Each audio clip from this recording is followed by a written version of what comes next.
Hi there guys. Today I'm going to go over how I cure my corn for kokanee. This is a question I get asked a lot, and it's definitely something that has evolved over time with me. So to begin with, I have always used white shoe peg corn. The reason I use white shoe peg corn is it's one of the more firmer kernels, so it just stays on the hook better. You can use any style of corn that you want. Obviously, the more firm the corn is from the beginning, the easier it will be to stick on the hook and less likely to come off during those short strikes. So the first thing we need to do is open this can of corn and drain the liquid off of it.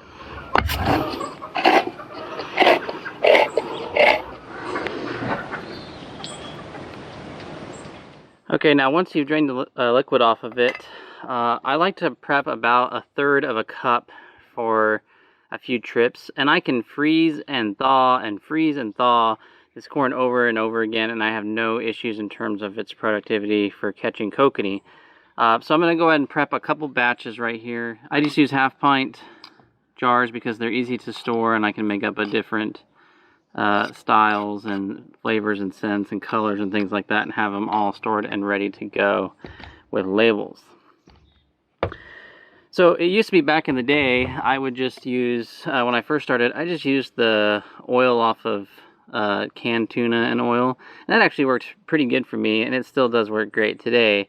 But now I do things a little bit different. Like I said, my kokanee cures have evolved over time. So one of the first things I'll do is I'm going to add some salt to the corn to firm it up even more. So one of the frustrating things about corn is that it does come off the hook a little bit easier than some of the other baits on the market. So what I'll do is I will add about 1 to 2 teaspoons of salt to the 1/3 cup of corn. If you go a little too much, it gets a little too firm. It kind of turns into corn jerky. But that 1 to 2 teaspoons per 1/3 of a cup of corn is usually enough just to firm it up well enough that it stays on the hook well.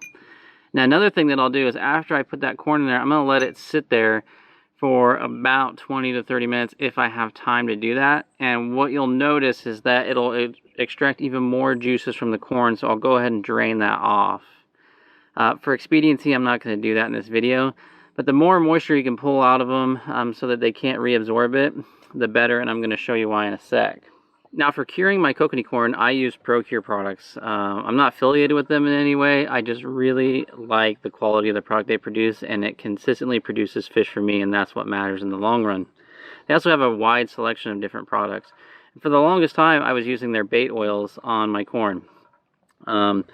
And I'm going to go ahead and prep a batch how I would do that. And since it's late summer, I'm going to stick with garlic bloody tuna. It doesn't take much. I'm not even going to put barely 1/2 teaspoon on there. That stuff goes a long way. I'm going to mix it in with my corn. And that's all I need to do. And these bait oils really do coat the corn very well. But one of the things that oils do not do well, and this Stellar Jay is going absolutely crazy in my backyard. Okay, as I was saying, one of the things that bait oils do not do well is absorb into the corn, because corns have a lipid cellular layer, and that does not allow those oils to absorb into them. But water can move across this membrane, and that's why I was super excited when ProCure came out with their water-soluble bait scents. So basically, these are an oil-based scent, but what they do is they put an emulsifier in there that helps to make it so it's more water-soluble. You can even see you get some layering these. When you see these at the store, they'll almost always be separated. All you got to do is just shake them up, and that emulsifier mixes up nicely, and then you can apply these to your corn. And what's really cool with using the method that I'm using here with the salt is that it will actually absorb the scent into the cells of the corn itself.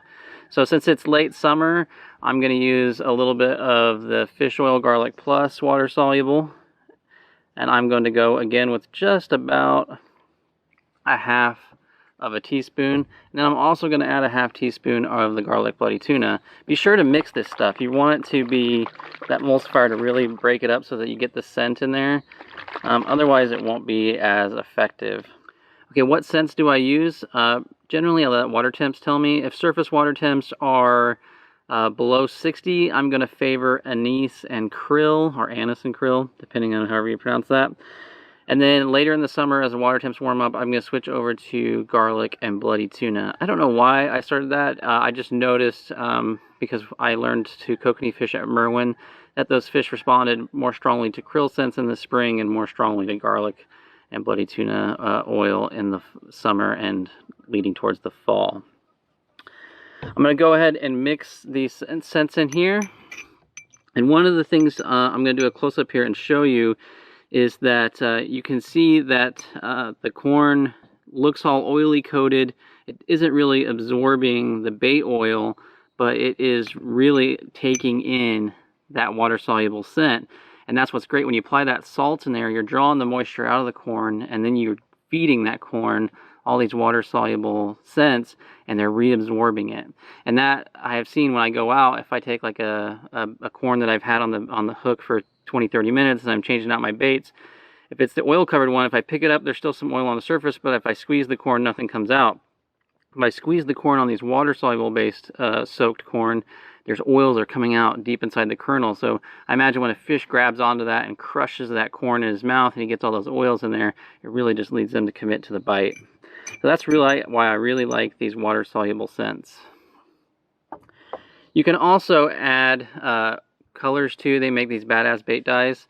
Lots of different colors. You can experiment with that all you want. Pinks and oranges are a favorite of mine as well. Alright, so if you have any questions about curing your kokanee corn, just let me know in the comments section below. I'll put links to all these products, and just remember any purchases made through those links help support this channel.